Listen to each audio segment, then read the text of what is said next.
रहीम doctor Hussain बख्श कोलाची YouTube channel से आज हम आपसे मुखातिब हैं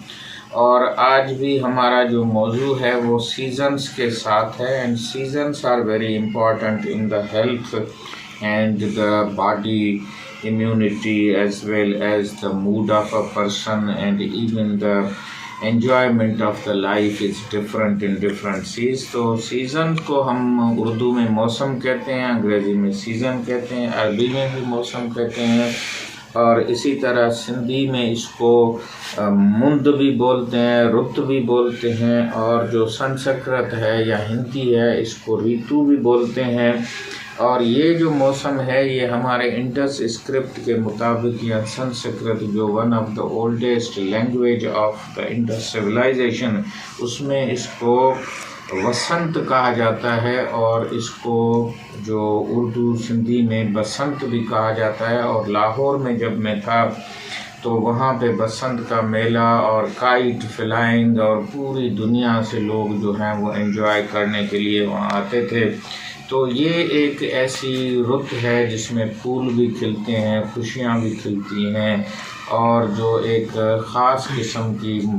जो रात दिन एक खूबसूरत जो है वो नज़र आते हैं और एक पूरा भरपूर जो खुशियों का और मौसमी माहौल बनता है।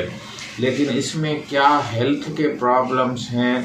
सो what are the health problems related to the spring season? Spring season अंग्रेज़ी में कहते हैं और उर्दू में इसको बहार भी कहते हैं। ये बहार लफ्ज़ फ़ारसी और तुर्की ज़बान का है जिसका मतलब ही है खुश होना और खिलना, बढ़ना, और इसी तरह के कुछ अल्फाज जो हैं वो इसके साथ मिलते हैं। और हमारे जो मुल्क में बहुत सारे जो नाम हैं उसमें भी बहार का लफ्ज़, एक हमारी फिल्म स्टार भी थी पाकिस्तान की बहार, जब हम छोटे थे तो उसकी फिल्में टंडो जहान मोहम्मद कॉलेज में हाई स्कूल में हम जाके सिनेमा में देखते थे। उस टाइम सिनेमा प्रोजेक्टर पर चलते थे और एक दीवार पे वो तस्वीरें और वो नज़र आती थी और एक अजीब किस्म की सिनेमेटोग्राफी का एक माहौल था और लोगों में एक ट्रेंड चला हुआ था। जो फिल्म देख के आता था वो समझता था कि मैंने बहुत कुछ अपनी ज़िंदगी में अचीव कर लिया है और उसमें बहुत सबक आमोज़ चीज़ें भी होती थी। तो स्प्रिंग सीज़न के सिलसिले में आज मुझे हैदराबाद की मेहरान टीवी पे भी बुलाया गया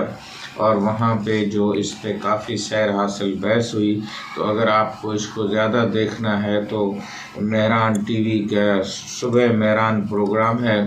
और उसमें जो एंकर पर्सन्स थे उन्होंने भी काफ़ी सवाल किए और इस तरह से वो एक स्टूडियो के माहौल में, प्रॉपर स्टूडियो के माहौल में रिकॉर्ड हुआ प्रोग्राम भी आपको मिल जाएगा। मैं थोड़ा मुख्तसर आज की उसी गुफ्तगू की बुनियाद पे बताता हूँ कि बहार की मौसम में या स्प्रिंग सीज़न, पहले तो ये स्प्रिंग लफ्ज़ का मतलब है ऊपर उठना या कमिंग आउट ऑफ द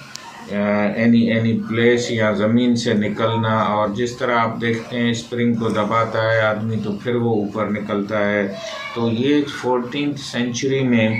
एक जो लफ्ज़ था लेंट, इसको पीरियड को कहा जाता था। इत्तेफाक से ये जो है वो क्रिसमस और उस सीज़न से मिलता हुआ, उस ज़माने उसी सीज़न में जो है ये फूल खिलते थे, नए पत्ते खिलते थे, ब्लॉसमिंग होती थी और बडिंग होती थी और स्प्राउट जो है वो निकलते थे। तो इस तरह से एक जो धरती में एक खूबसूरत जो है वो जिसको ग्रीन ड्रेस कहा जाता है और फूलों वाली ड्रेस कहा जाता है वो पहना जाता था। और फिर इसको स्प्रिंगिंग लेंट के बाद इसको स्प्रिंग में तब्दील कर दिया गया, स्प्रिंगिंग, फिर ये स्प्रिंग बन गया और इसका उसी से है, अंग्रेज़ी से इसका इतना ही ताल्लुक़ है। और स्प्रिंग को हमारे पास पानी का चश्मा भी कहते हैं और इसी तरह से कोई चीज़ जब निकलती है तो उसको भी स्प्रिंग कहते हैं। ख़ास तौर पे ज़मीन से जब कोई निकलती है पौधा तो वो भी एक स्प्रिंग का माहौल ही होता है, to coming out of the anything, इसको भी हम कहते हैं। तो इसमें जो सबसे ज़्यादा है, क्योंकि पौधे, फूल, ग्रासेस वो बहुत होते हैं और इसमें क्योंकि वो एक इक्विनॉक्स का माहौल होता है और नॉर्थ पोल, साउथ पोल और सूरज की जो है वो शुआओं का एक नया बैलेंस होता है,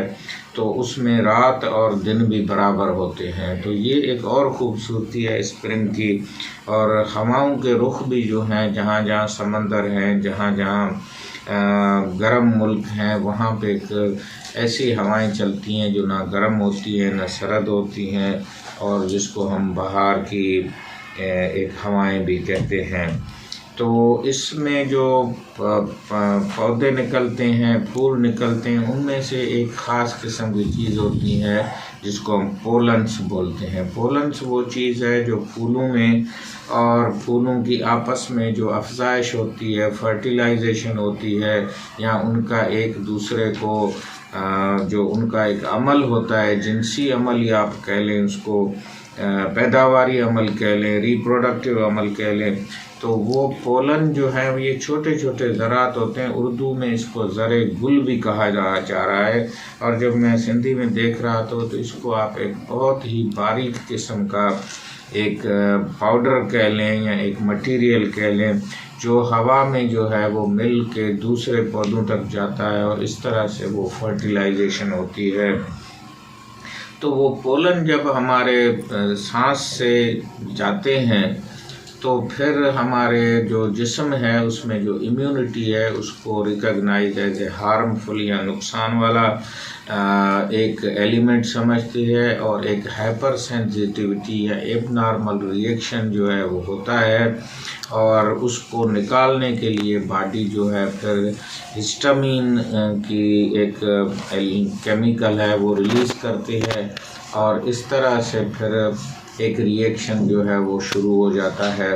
और इसमें जो है थे कि बसंत की रुत की बीमारी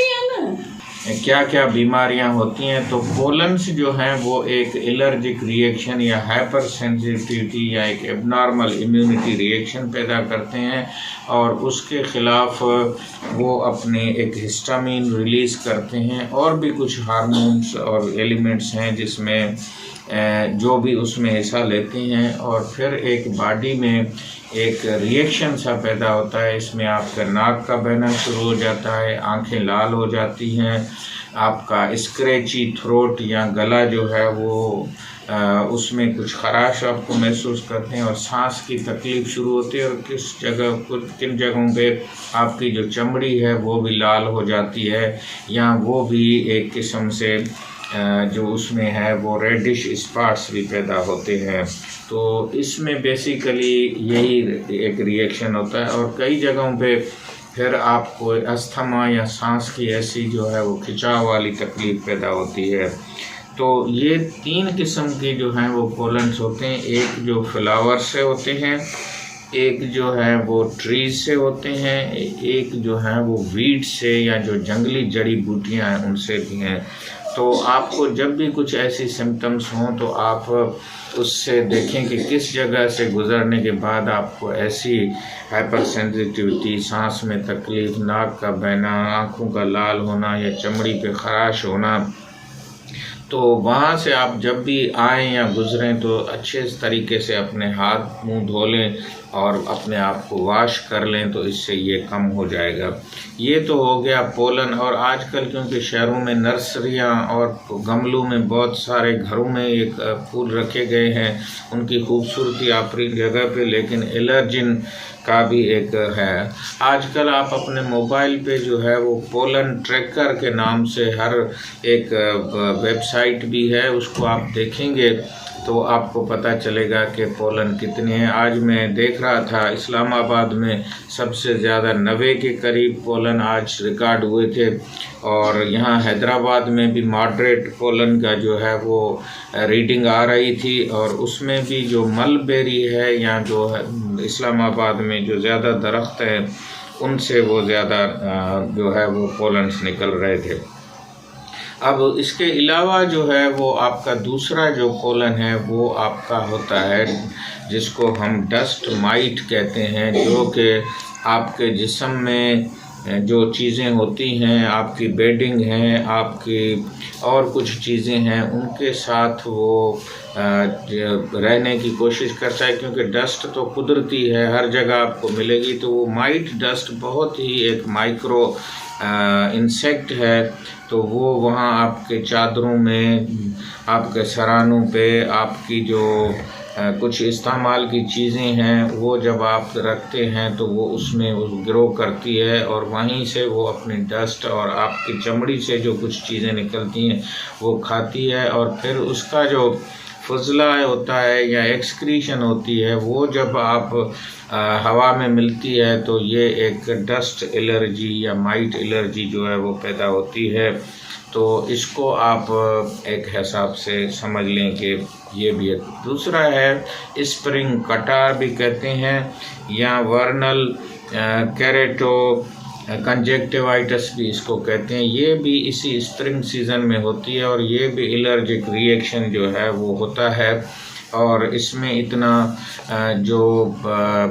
एलर्जी है वो आँखों को ज़्यादातर जो है अफेक्ट करती है। तो स्कूल जाने वाले बच्चे और वो जब भी देखें इस मौसम में आँखें लाल हो रही हैं, तो स्प्रिंग कटार जो है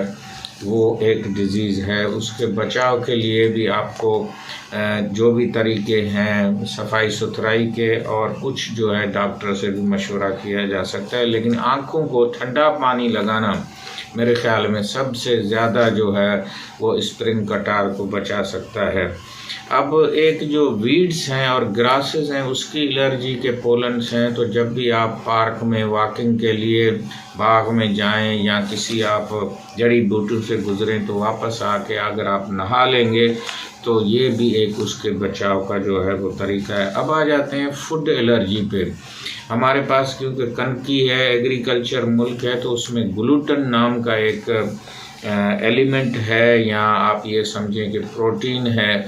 तो वो भी एलर्जी करवाता है, जिसमें आपके पेट के सिम्टम्स ही होंगे और आपके सांस के सिम्टम्स भी हो सकते हैं, लेकिन डायरिया भी हो सकता है। तो आप इसको फूड एलर्जी के तौर पे देख लें। एग की एलर्जी तो बहुत सारे लोगों को मशहूर है कि जब अंडा खाते हैं तो उनका जिस्म सूज जाता है, चमड़ी पे जो है वो एक लाल निशान पैदा हो जाते हैं, और आदमी जो है छींकें देना शुरू कर देता है, आंखों में पानी आता है। तो आपको अगर एग एलर्जी है तो उससे भी आपको बचने की कोशिश। मिल्क के लिए भी कुछ जो है वो लैक्टो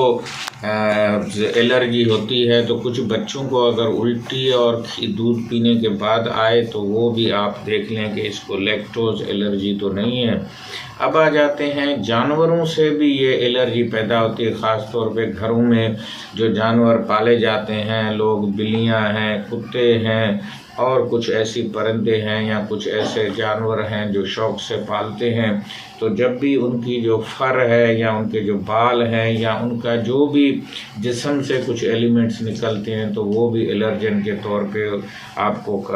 लग सकते हैं। और ये देखा गया है कि जिन जानवरों में ये एलर्जी ज़्यादा होती है, ख़ुद वहाँ पे ये पोलन्सी हैं, पोलन्स तो नहीं, इनको एलर्जेंसी हम कहेंगे। तो उनसे भी आप देखें कि किसी जानवर से अगर आपको एलर्जी है तो उससे एहतियात करें। प्यार अपनी जगह पे, मोहब्बत अपनी जगह पे, हेल्थ जो है वो अपनी जगह पे। अब आप इससे अंदाज़ा लगा सकते हैं कि एलर्जी के लिए जो है कुछ टेस्टें भी होती हैं, माइट डस्ट, और इसकी जो है मैंने खुद इस्लामाबाद में एलर्जी सेंटर है, पूरे पाकिस्तान से वहाँ लोग आते हैं, और वो वही आइटम जो है उनकी चमड़ी में थोड़ा अंदर लगा के देखा जाता है कि कोई रिएक्शन तो नहीं हो रहा है। तो इस तरह से जो है वो एक आपकी एलर्जी होती है। अब जो डस्ट माइट है या जो जानवर हैं या जो मौसम की तब्दीली, उसमें एस्थमा जो है या अस्थमा जिसको कहते हैं, या जिसको सांस की तकलीफ़ कहते हैं, वो आम तौर पे बढ़ जाती है। तो उनमें आप देखेंगे कि आप सांस खींच के ले रहे हैं, और एक जो वीज़ है या एक आवाज़ जो है वो आपकी छाती से निकल रहा है, तो ये भी एक एलर्जिक फिनोमेना है। और हमारे पास कुछ ड्रग्स के भी ये एलर्जी होती है, ख़ास तौर पे पेनिसिलिन और उस ऐसी चीज़ें हैं, या कुछ एंटीसीरा हैं, उनको भी टेस्ट करके देना चाहिए ताकि वो एलर्जी तो नहीं कर रहे हैं। अब अमेरिका में अगर आप देख लें, इससे आप अंदाज़ा लगा लें कि 1.7 यानी 17 मिलियन फिजिशियन विजिट्स, यानी 1,70,00,000 लोग जो हैं वो डॉक्टरों के पास जाते हैं सिर्फ इसी वजह से कि उनको एलर्जी की तकलीफ़ है, पोलन्स की वजह से, फूड की वजह से, जानवरों की वजह से, या जो वीड्स और ग्रास और प्लांट्स हैं उनकी वजह से। आप अंदाज़ा लगाएं कि कितना टाइम जो है वो बच सकता है अगर हम इनसे एहतियात करें। और इनके इलाज के लिए भी बहुत सारी चीज़ें जो हैं, ख़ास तौर पे स्टेरॉइड्स इस्तेमाल होते हैं, एंटीहिस्टामिन इस्तेमाल, लेकिन वो आप अपनी तरफ से ना करें, आप वो अपने डॉक्टर से मशवरा ज़रूर करें। और आजकल नेबुलाइज़र भी सांस की तकलीफ़ के लिए इस्तेमाल किए जा रहे हैं, तो उनको भी कोशिश करके आप जो वाश करने के उनके तरीके हैं उसके मुताबिक उसको साफ़ सुथरा रखें। ख़ास तौर पे जो उसके माउथ पीस हैं या जो उनके वेपोराइज़र्स हैं, उनको किस तरह से वो गाइडलाइन जो है जब भी आप लें या इस्तेमाल करें तो डॉक्टर से और उससे कर लें, ताकि ये सोर्स भी एलर्जी का ना बने और आपके सांस की तकलीफ़ को फ़ायदा हो। उम्मीद है कि आज ये स्प्रिंग वाली और जो